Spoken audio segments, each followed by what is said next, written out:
Hey everyone, it's Anna live from the US epicenter of the coronavirus COVID-19. I thought I'd pop on and give you an idea of what it's like living here these days. When the virus first began in our region, with that initial traveler who had it in a northern suburb, people didn't take it that seriously. Even though there were some positive identifications and schools had closed down, they still didn't take it all that seriously. They equated it with the flu. And up to the beginning of last week, people were kind of, they're making too big of a deal out of it. It's creating this panic in the city. And when you went to shake hands with somebody, the handshaking thing was kind of like, oh, do we, don't we? Oh yeah, what the heck? And people somehow, almost didn't know if they should hug or not anymore. That was happening last week. Even last Thursday, a little bit was going on. But then there's a huge outbreak at a care facility. I think 8 or 9 people were identified and soon after died. By Saturday, there were 10 deaths. Some of them were workers, there were patients.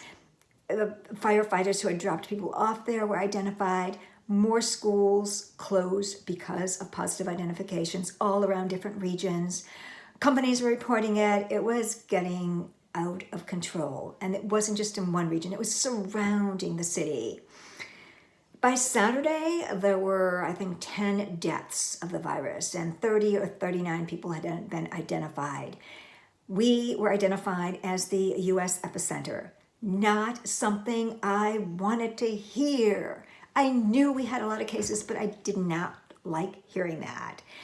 We had been told at the beginning that it would be advisable to stock up on a 2 weeks of supplies. Didn't take it seriously. Last Sunday, I went to the store to stock up. Chose an upscale natural food store so I could get my preferred items. Shelves were bare. Eerie. We didn't even have that at Snowmageddon's, and the city cripples in the snow.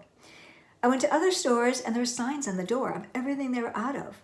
I went back on Amazon, and some of the items that I considered getting earlier in the week, and then I thought I was, just like getting carried away, were out of stock, or else the prices had now, like quadrupled. Meanwhile, I did manage to score a few things, and I made some changes in my lifestyle. I started washing my hands more and not touching doorknobs or anything public. I did switch to this hand sanitizer, the chemical one. I used to like the lemon coconut one from Whole Foods. It was just lovely. I scored some of these disinfectant wipes. They're great for doorknobs, railings, anything like that. Wet ones. These were a staple when I traveled a lot to developing economies. I got these gloves, just a few of them, because mostly they were sold out. I can only get one box. They're good if you're in a public place and you won't be able to wash your hands. Like anytime you might have to touch a railing, something like that. I then got some zinc tablets because the virus supposedly does not like zinc, wants to head to your lungs. And so if you suck on this, if you're in a group, it should kill the virus. So I scored those few items, have begun changing my habits, standing further back from people, at least 6 feet, being leery. We have closures all over the place. Did I say Microsoft sent workers home to work until March 24th? So did Amazon and Facebook. The latter two have employees that tested positive. Things are being canceled. Purim, a Jewish celebration, been moved to April. I mean, imagine. Movie theaters are closing down, events are closing down, and our advice is that if there's a group of people, 10 or more, we should avoid anything like that. And strictly adhere to the CDC guidelines, mostly washing your hands to the count of 20, and keeping your hands really sanitized and not touching your face, even though we usually touch it 23 times on the average in an hour. So life is really different here. Things that I thought I was doing every day have now changed because they're being canceled. We're scurrying to see if we can do it online.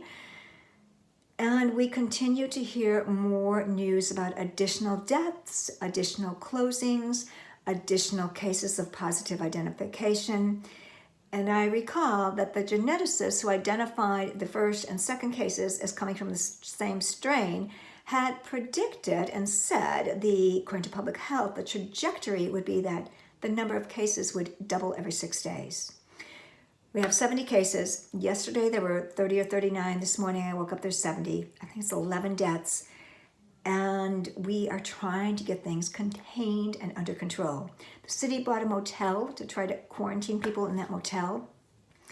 Vice President Mike Pence even flew into Seattle, which I imagine is quite something for Mike Pence to fly into a city like Seattle. My advice to you is stay healthy. Start washing your hands a lot. Use hand sanitizer and practice keeping your hands away from your face because this virus likes to enter through the mouth, through the nose, through the eyes. So this is Anna from Seattle, Washington saying stay clean, stay healthy, and I will see you on the next video. Bye.